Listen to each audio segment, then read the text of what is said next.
Disclaimer. All views expressed on What Makes Us Fire are solely those of the person or persons giving them. What Makes Us Fire does not represent or claim to represent any particular city or fire department, and therefore make the claim that all views and standpoints are affiliated with What Makes Us Fire and with What Makes Us Fire only. Any mention of certain fire departments or cities within the interviews are solely for informational and opinion-based dialogue. In short, if you have a problem with something that's published, just say something about it and don't be a dick. Welcome everybody to What Makes Us Fire. My name's Josh. I'm your host. I'm the brainchild of this. And first episode, we're going to be talking about basically me. I'm going to introduce you guys as to who I am, a little bit of my background, my viewpoints on things, and how I got started into all this. So sit back, relax, enjoy the episode, and stay tuned because the next episode will be coming right after that, and it's my wife, and she's going to be badass, and you're going to love it. All right? Sit back and relax, guys. Enjoy.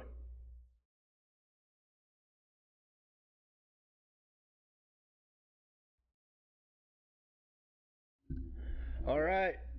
What makes us fire? How you guys doing out there? My name is Josh. This episode is basically to get you guys to know me a little bit better, to give you a little bit of a background how I got started into the job, and what made me or what compelled me to do this show. I'm gonna take off these headphones. What compelled me to do the show? So I'm gonna start off by saying where I came from. I was raised in El Paso, Texas, from a small child till about 13 years old. Moved to Houston, Texas. Went to high school there. After high school, I graduated and I did a variety of things. I'm gonna start off by saying I did not grow up thinking that I was gonna be a firefighter or any civil service for that matter. A lot of my family wanted me to become military. As a matter of fact, a lot of my family is naval based. My father, my mother, my stepmother, my uncles, my aunts. There's a lot of Navy in my family, and they were kind of pushing me to do that as I was growing up. I never really wanted to go into the military, even though I do respect everybody that does. And again, thank you for your service. It's a sidebar. Thank you seriously for your service. You guys, those of you that are in the military, those of you that are on reserve in any branch, I greatly appreciate it. And you have my utmost respect. Anyway, going on. So after high school and during high school, I wanted to be an actor, believe it or not. I wanted to be in Hollywood. I wanted to be on TV. And I did that by starting off by becoming a model. So I did some modeling gigs in the Houston area right before my graduation from high school and did a few little commercials here and there. I actually bumped into who was going to be and is now my wife doing that, but that's a later story. After high school, my uncle at the time was a ballroom dance instructor and invited me at the age of 18 to go out to New Mexico and learn to become a ballroom dance instructor. I did that for about a year. I love to dance. I didn't love to make dance a job, so I ended up giving that up. Of course, I was young. I just wanted to have fun, so part of me giving that up was just because I didn't really want to put in the work, to be honest with you. After that, I came back home. I didn't know what I wanted to do. I still wanted to become an actor, and my father at the time was stationed in San Diego, California. So, oh, by the way, my parents were divorced, so you're going to hear me jumping around between houses. You're going to be like, wow, his parents moved a lot. Nah, parents were divorced when I was 6, so. But anyway, my father, who was still in the Navy at the time, was stationed in San Diego, California, and I figured, hey, San Diego is only 3.5 hours away, 4 hours away from LA. I'll go to San Diego, and I'll give it my good old college try. at becoming an actor and a model over there. And while I was over there, I did go to school for acting. I took some acting classes and did a few student films here and there, did some competitions and stuff like that, but it never really panned out. And to be honest with you, it's all on me. I didn't really push as hard as I could have within that realm of things to do. So I could have become an actor if I really wanted to. I did what I wanted at the bare minimum. It was good. People said I should have gone further. In the long run, if I really, really, really wanted it, I would have gone further, but I didn't. So I had a whole lot of oddball jobs, a ship fitter, ballroom dance instructor, model, actor, waiter, you name it. I pretty much did it. So after that stint and didn't really succeed in the whole acting thing, I came back home to Texas, and when I came back to live with my mother again. At that time, I'm 19, 20 years old, still fairly young. I was 20 years old when I came back, yeah. And my mother gave me that ultimatum that if you're going to come back and live with us, you either got to get a job or you got to go to school. It was as simple as that. Get a job or go to school. So at that time, my girlfriend at that time, we were driving to the community college, and I had no idea what I was going to go to school for. I could have gone for my basics. I could have went and got my basics out of the way and stuff like that, but I wanted something quick. I wanted something easy. I was more interested in the certification stuff. Again, no idea that I would be caught up in civil service. But as we're driving to the college, literally in the car as we're driving, I'm having her read out, I tell her to just read out certification programs. Stuff that I can finish in a semester and have a certification in my hand, some piece of paper saying, hey, look, I was trained in this, get a job, you know, just something. On the way, she was spouting out stuff, you know, pipe fitter, lineman. I already worked in the shipyard. I didn't want that kind of work. And then she said firefighter, and something clicked. I was just like, you know what? That's kind of cool. Well, what kind of classes do I have to have? She was like, well, you got to have your fire science, you got to have your EMT, and you got to have, you know, some other basic stuff. And I was like, oh, okay, cool. Yeah, I'll do that. I mean, I like helping people, right? I mean, I've always, growing up, I was always the guy that helped out my friends. So sure, yeah, I'll be a firefighter, no big deal.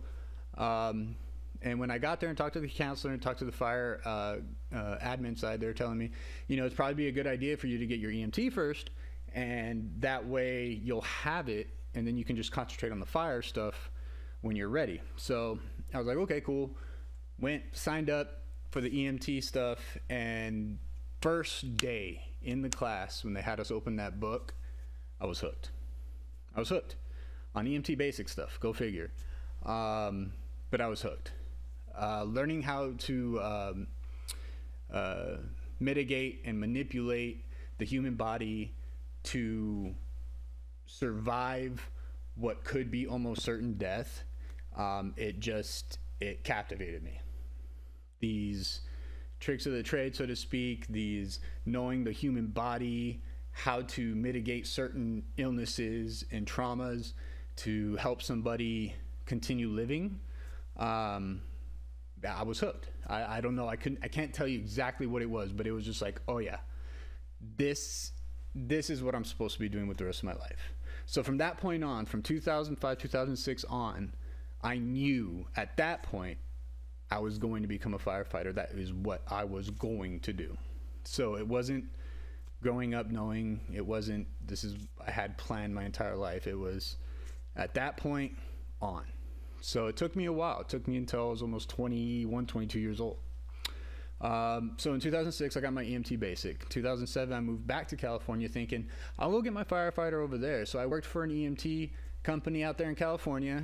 The city apparently didn't have their own EMS department, and I was only EMT at the time, and they hired contract work.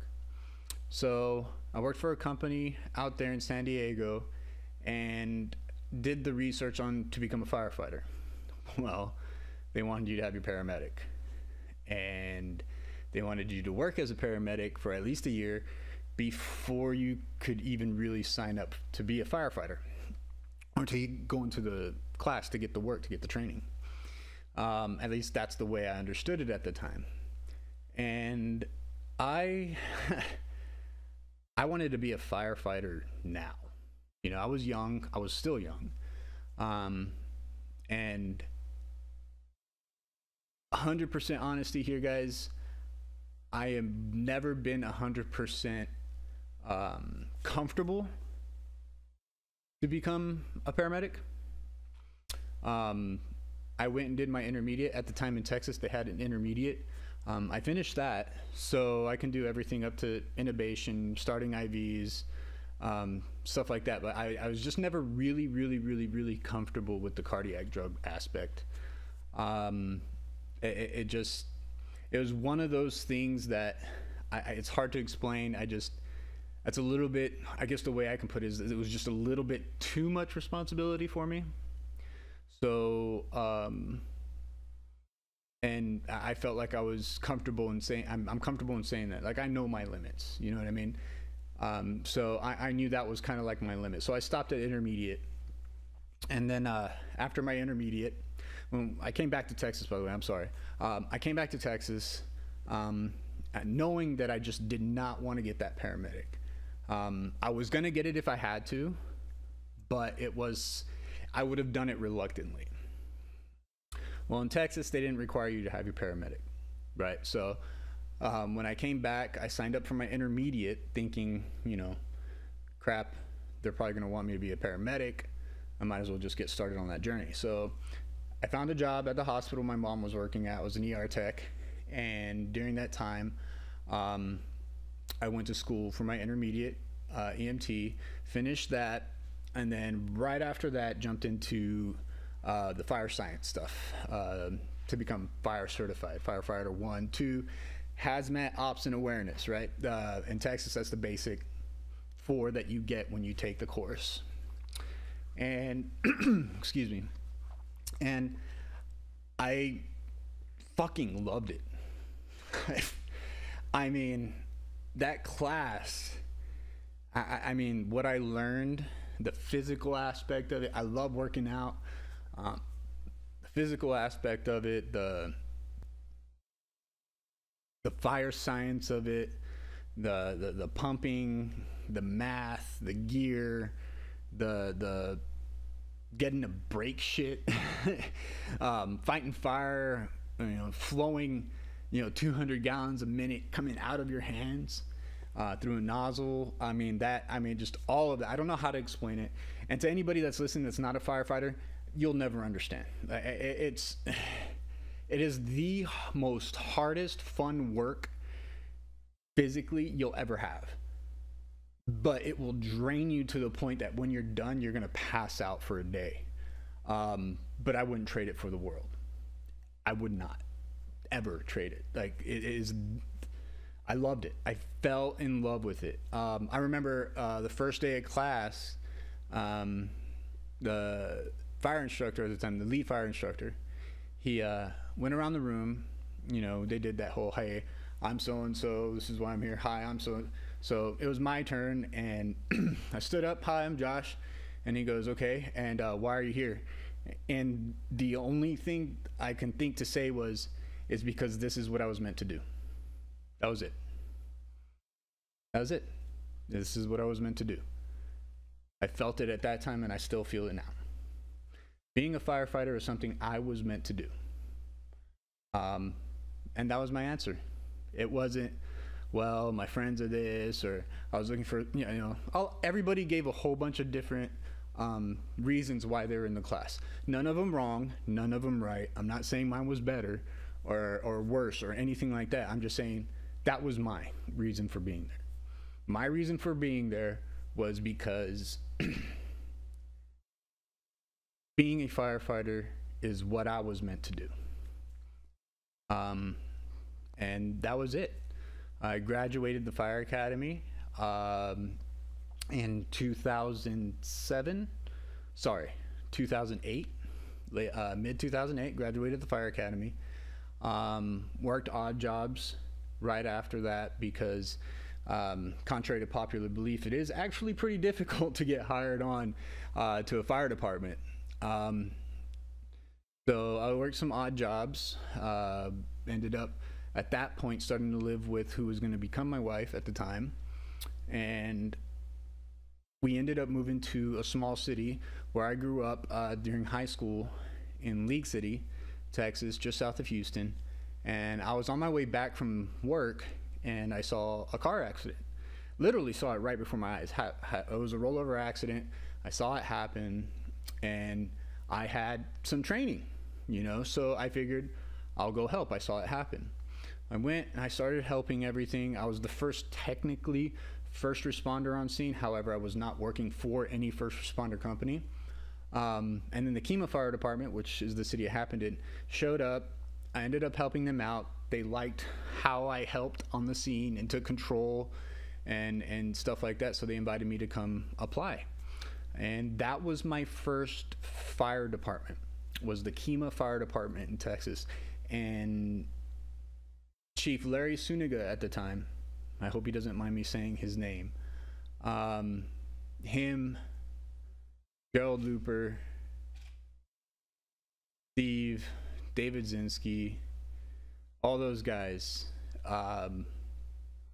Bretton Spry, those guys definitely supported me in a way that I can't, in a way that I'll never be able to repay them. And they might not even know it, but they showed support. They showed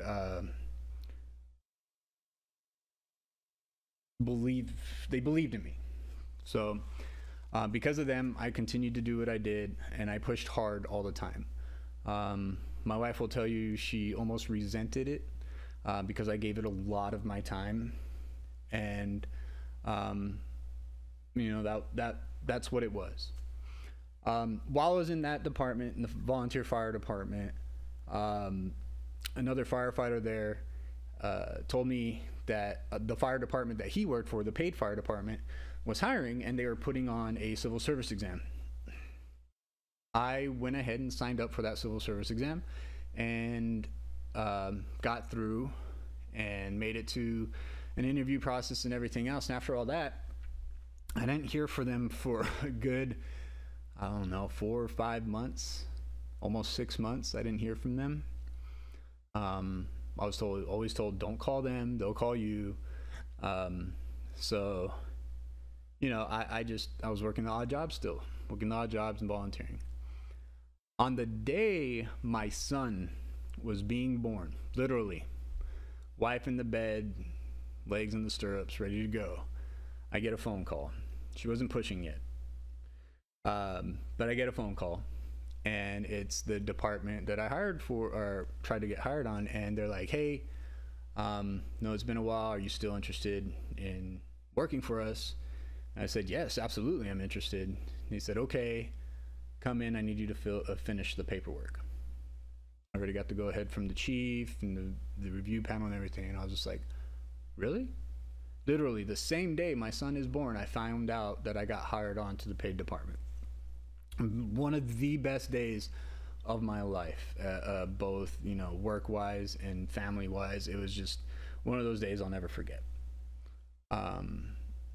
So October 21st, 2009, I get the phone call that I'm hired.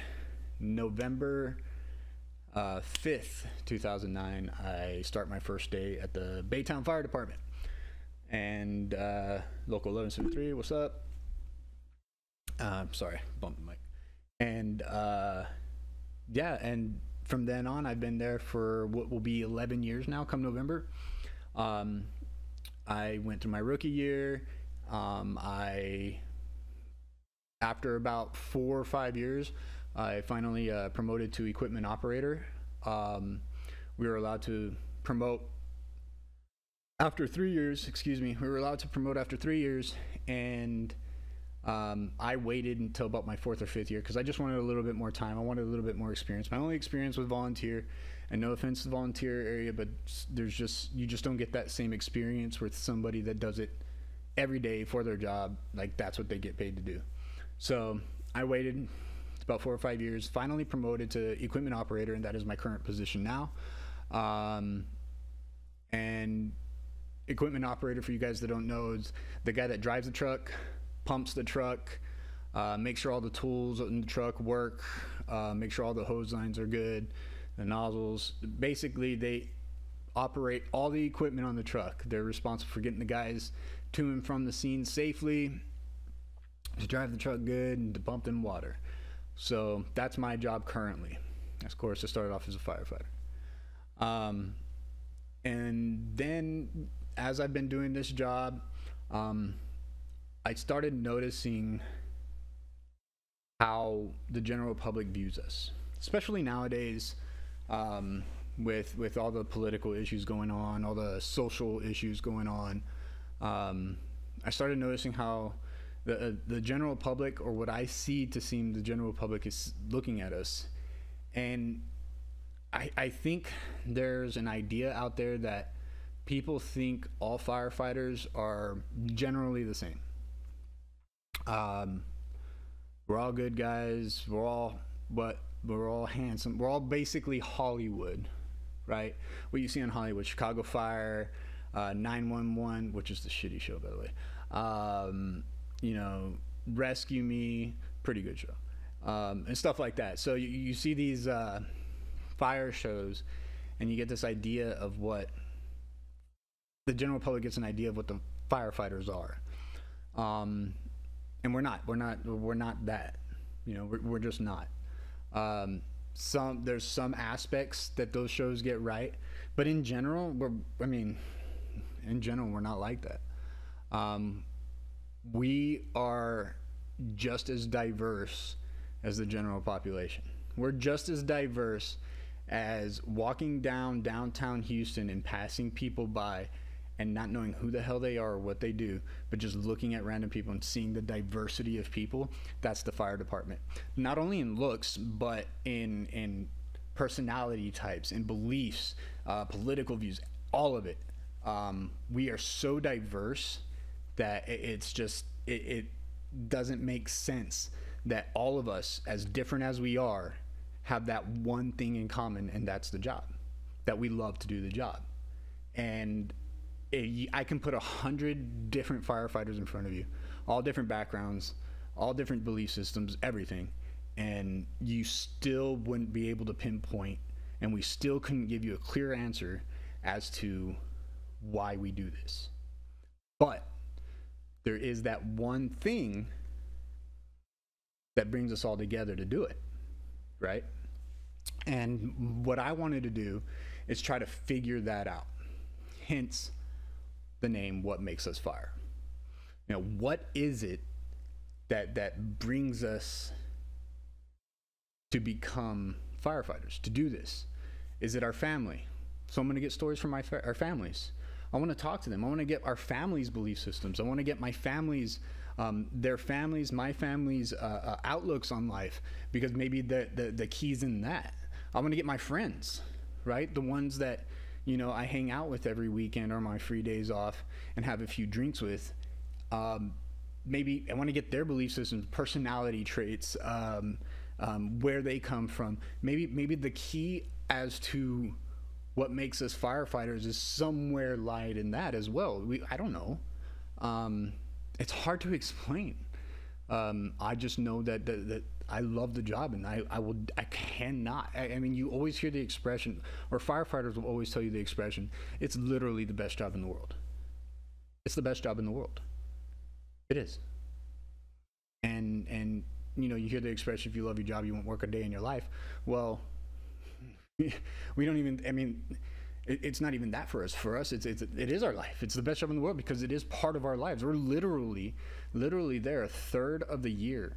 We miss our families anywhere between 24 to 48 hours at a time.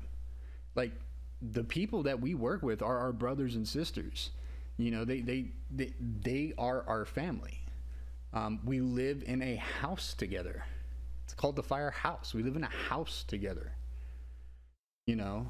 So it's just, I wanted to show that, I wanted to show the complete diversity in all of us, and all our friends and family, and you know, and people that we work with, nurses that we bump into, policemen.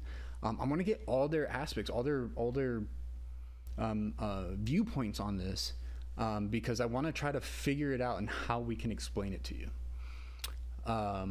So that's what I'm doing. That's what this podcast is about. You're going to be hearing from my wife, maybe later on my kids. Definitely be hearing from a lot of different firefighters for sure. You're going to see how really different we are. How much we really sometimes just don't get along because we don't agree on certain things. But that doesn't stop us from loving each other and doing what we need to do for each other. So I wanted to show that to you guys. And by doing that, I'm going to put people in front of this mic over here. I got another mic. And this camera, because I'm putting it on YouTube as well. And I want to show you guys that just because we're so different, it's because we have different backgrounds on life, different philosophies, different political views, especially nowadays. The political view thing, shit's that I've heard families breaking up because of it. I tell you what, if somebody that had a different political view than you, right, you avoid them. Most people do. Makes sense, get it. But you won't even talk to them. You won't give them a time of day. I've seen some really nasty shit about what other people say about somebody that has a different viewpoint than them online all the time. I'm sure I'm going to get that here too, and that's fine. I mean, I don't mind. I'm known on my crew as the guy that says and does what he wants when he wants, and don't tell me I won't do something because I'm going to do it. I'm not the kind of guy that's going to hide how I feel from you, because if I have a problem with you, I'm either going to give you the chance to fix that problem or give you the chance to tell me, fuck off, this is who I am. If you don't like it, you're going to have to deal with it. But at least I let you know, and at least I gave you the chance to either say, hey man, I'm sorry, I didn't know I made you feel that way. That wasn't my intention. Or you can be like, yeah, that's what I fucking meant. You're a douche. I don't like what you do. Deal with it. Fuck off. You know, like, but at least I gave you the chance, right? Because if I never gave you the chance, or you never give me the chance to explain myself, you're just going to continue having a problem with me, not knowing really the true intentions behind whatever that is that you have the problem with. So that's what I want to show here, that you have some guy that has a different political view than you. You never talk to him ever on your personal life. You would never. But what if that person came and saved your life, or helped save your child's life, or rendered aid when nobody else was around to render aid, or was the only person to show up to save your house? You know, all this stuff, like they did this for you.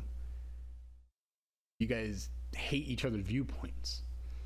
The ideas you have on life are just, they don't coexist, but yet one is able to literally put their life on the line for you. I mean, would you be willing then at that point to at least open up and hear them out? Even if after you did, you still wouldn't agree with them, but know that they're a human being that's willing to put their life out on the line for you? I'm pretty sure it's the same with the majority of cops as well. So, I mean, I don't understand today's social culture right now. So this is me going off on a little tangent on that. I can respect people that have different viewpoints than me. And you're going to hear on this podcast, you're probably going to hear plenty of us argue. You're going to hear me argue with people. You're going to hear busting balls. I guarantee you're going to hear busting balls. And you're going to hear things that I might not even understand. And you do. So that's just what this is going to be. I hope you guys stick around for it too. I really do think that some of these conversations that I'm going to have with people, some of these conversations that we're going to have with some of you out there, that someone out there is going to hear something that's going to help them, whether it be a family member, a friend, a firefighter, or just somebody that's interested. I think one of these episodes, something is going to resonate with you, and this is going to be something that you're going to want to listen to and hear. Just you get that one nugget of information or helpfulness or inspiration to help you make a decision. We're gonna get pretty serious on this show sometimes. We'll be talking about PTSD within the fire service. We'll be talking about training that we go through sometimes. We'll be talking about race. We'll be talking about religion. We'll be talking about everything. We'll be talking about sexual orientation. We'll be talking about physical fitness. We'll be talking to the families about what they do. We're going to talk to kids about how they feel. We're going to talk to the friends about where they're at and why they feel it's important to stay where they're at within the firefighter's life. We're going to do it all. And I promise you guys out there, you will probably hear something that's going to offend you. You will. If you've ever been to a firehouse, and those of you that knows the firehouse, you know that the talk that happens inside the firehouse gets pretty dark sometimes. The way we joke, our passionate views on certain things, you're gonna get offended. I promise you. I'm not even gonna say that we're gonna try not to offend you. I don't want to censor anything. I mean, I'll edit stuff out when I screw up or something, but I'm gonna try to edit as little as possible. So just be aware. You guys are gonna hear things that are going to offend you. You will. It is a almost guarantee. Anybody that's been in the fire service knows, or anybody that has friends that are firefighters knows that our humor is pretty dark. A lot of people say it's a coping mechanism, and it usually is for the shit we see. So our humor is a little dark. How we explain things sometimes is very brash, very unpoetic, so to speak. A lot of firefighters say what it is that's on their mind right off the bat. No questions asked. Fuck you. This is it. I'm not going to sugarcoat anything. I'm not going to try to make it sound smart. I'm not going to try to make it sound eloquent. I'm not going to use big words. This is what it fucking is. Take it or leave it. So you're going to get offended at some of this stuff. You're going to have ideas in your head and moralities in your head that you think should be followed by everyone, and they're not, and that's okay. But just because they're not doesn't mean you got to get offended. You have a choice to shut this off. You know, you have a choice to either skip through it or run through it, or you have a choice to kind of make yourself power through it and kind of try to understand on a different level. You have that choice too. You have that choice to try to grow in yourself and learn. And I want you to learn from these guys that you're going to hear from, because these guys have knowledge. They have life experience that a majority of you out there will never get. Never. And I've learned from them. I'm part of them, and I have some stuff that hopefully you guys will learn from. And the family, you're gonna learn a shit ton of stuff from the family. I guarantee you're gonna learn a lot from the family. You're gonna see a side of these firefighters that I talk to. If I talk to the wife, we're gonna hear a completely different story. I mean, obviously there's gonna be some same points and stuff, but we're almost different people, almost, when we go to the firehouse. We're mostly the same, but I mean, the way we are with our families is way different than at the firehouse. Way fucking different. I mean, how we conduct ourselves, you know, like, it is what it is, man. That's why I'm doing the show, so I can explain it to you guys, so you guys can hear it, so you can see it, and you can have fun with it. So I'm gonna go ahead and end it with that. because there's just so much. I can go on tangents and I'll never stay on topic. So again, you guys, my name is Josh. I introduced myself, let you get know a little bit of my background, told you how I got here, and kind of told you what this podcast hopefully is going to be a lot about. And I hope you guys tune in. I hope you guys listen. I hope you guys share. I want you guys to really think maybe about even contacting me. You guys can contact me at WhatMakesUsFire@yahoo.com. That's the email. Or you can, let's see, you can follow me on Instagram at WhatMakesUsFire. There's a Facebook page at WhatMakesUsFire, and a YouTube channel. That's right, YouTube channel. What Makes Us Fire podcast. So What Makes Us Fire is all one, and then podcast is separate. And at the end of if you are watching via YouTube, at the end you're going to see all the little hashtags and links and ats and all that stuff. So please, guys, get out there, share the page, share the podcast. Be safe out there. Enjoy yourselves. Thank a civil servant, whether it be a firefighter, EMT, police, nurse, doctor, whatever. Thank them.